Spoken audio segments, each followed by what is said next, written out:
This is Ralph Sass, and this is the lecture for Chapter 6 on merchandising activities. This chapter's lecture will be in two parts, and so let's go ahead and get started here.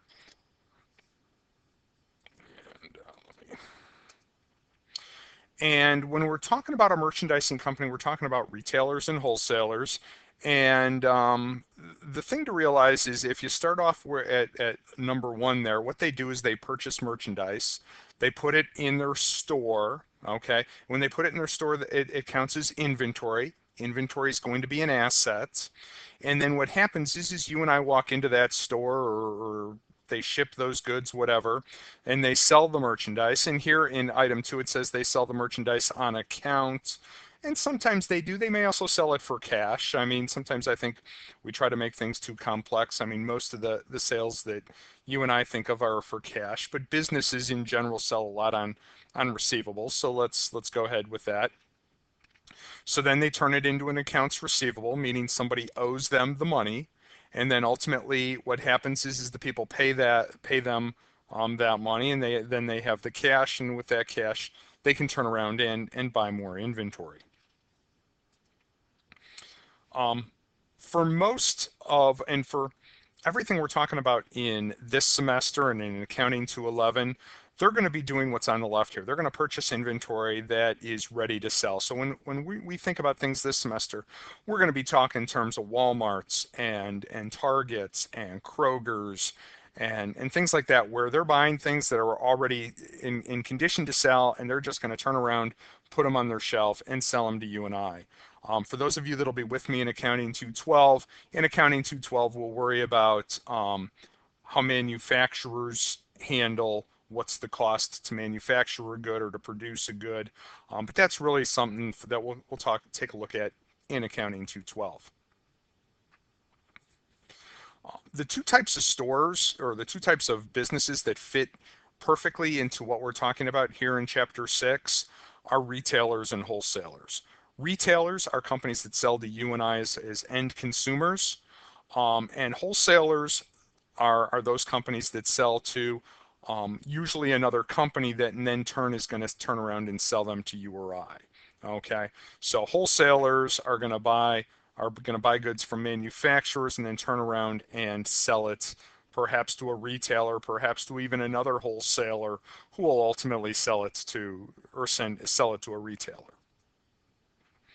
When we look at the income statement of a retail operation or a wholesale operation, they're going to have two very different lines than what we had back in chapters 3, 4, and 5.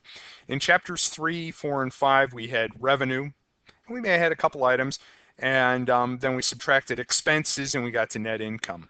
Notice this income statement has a cost of goods sold.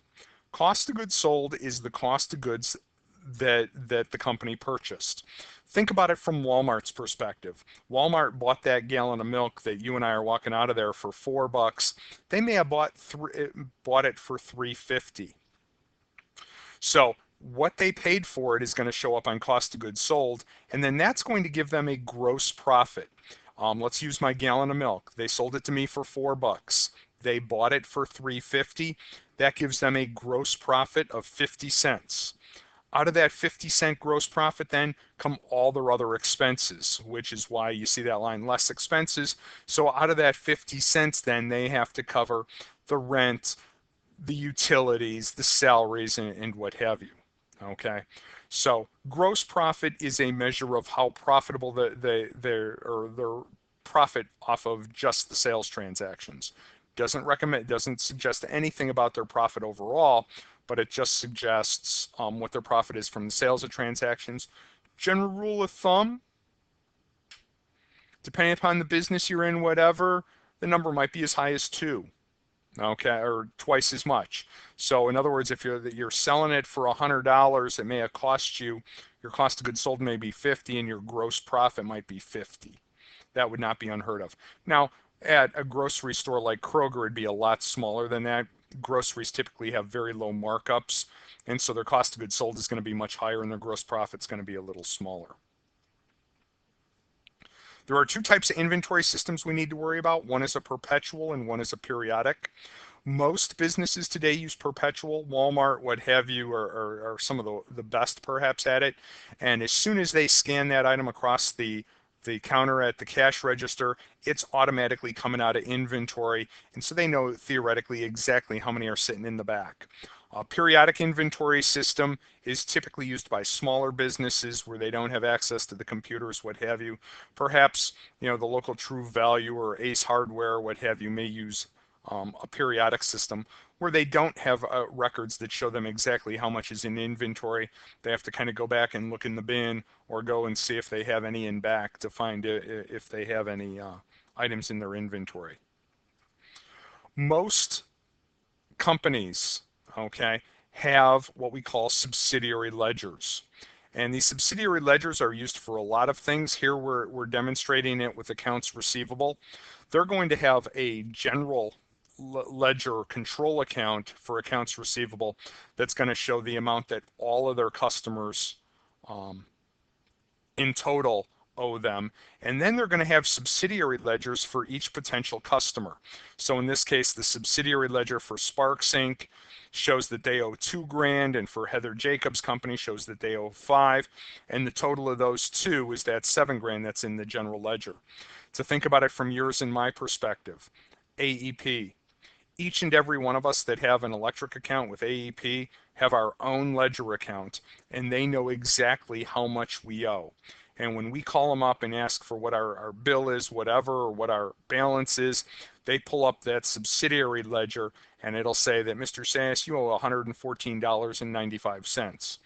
And if you take my $114.95 and yours $102 and somebody else's $70, someplace they have that grand total that says that their customers owe them $2 million, and that's what would show up on their balance sheet. Companies also use this for inventory. If you go into Lowe's, they're going to know how much inventory is at that particular Lowe's store, but also if you ask them how many pieces, how many, number two, how many 2x4s do you have that are 8 feet long, they can pull it up on their computer and say, hey, we've got 72. And that's another example of subsidiary ledger. So if you think about it, they have one ledger account that shows how much inventory they have in total, $5 million in their store, whatever the number is. But then each item on their shelf has a separate inventory item that says exactly how many of that particular item they have sitting someplace in that store.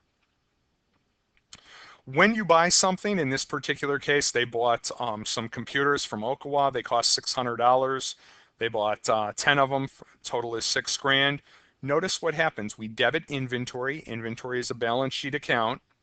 And we credit accounts payable. And notice they have Okawa Wholesale Company. Why they did it like that is because they're going to have to post that twice. That accounts payable is going to get posted twice, one to the general ledger account and once to the subsidiary ledger account. And that way they can keep track specifically for how much Okawa Wholesale Company owes them, as well as what's their total in accounts payable. Now, when they sell those computers, they're going to make two journal entries. The first journal entry always records the sale. So in this particular case, we have accounts receivable, RJ Travel. Notice it's got accounts receivable in RJ Travel. How many times is that going to get posted? Twice, once to the subsidiary ledger, once to the general ledger for accounts receivable. And that's going to get priced at retail prices. So that's going to be how much I sold it for. In this case, $1,000. And notice sales is going to be my credit. Makes perfect sense. All revenue items are credits because they work to increase owner's equity. Notice I'm also going to make another journal entry to get it out of inventory. So that journal entry is going to be a credits to inventory, okay, of, in this case, $1,200, 2 units at $600 a piece. That will get it out of inventory. And then my debit is to cost of goods sold, which is an expense-like account. And it's an expense account that will get closed at the end of the year. So when we're running a perpetual inventory system, we are going to make two journal entries, one to record the sale at retail prices, one to get it out of inventory at wholesale prices are at cost. Now in this particular case, they paid off the payable, so they wrote a check for $6,000. My accounts payable is $6,000. Okawa wholesale is $6,000. Notice they have it that way because we're going to have to post that twice once again, once to the controlling account and once to the subsidiary account.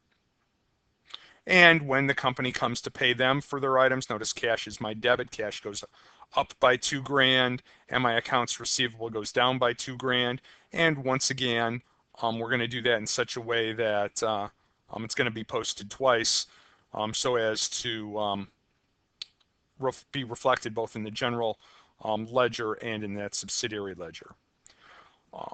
At least once a year, usually in February or companies, especially retail companies, go through and do a complete physical count. Okay. I hate the term reasonable amounts of inventory shrinkage are viewed as a normal cost of doing business. What that means is we expect people to steal things. I'd like to think people are honest and that doesn't occur. I know full well that's not the case and that's being naive. But when we take that physical count, okay, inventory, theoretically, inventory is not going to be as big as we thought it was. Why? Because some of the goods were stolen. So I'm going to have to credit inventory. In this case, I credited inventory for $2,200 because I found that some stuff was missing or damaged. And I put that right into cost of goods sold. Okay, so I'm counting it as an expense. Hey, we lost some merchandise due to theft, what have you. And in that case, it's that $2,200. The closing entries in a perpetual system are exactly the same, I would argue.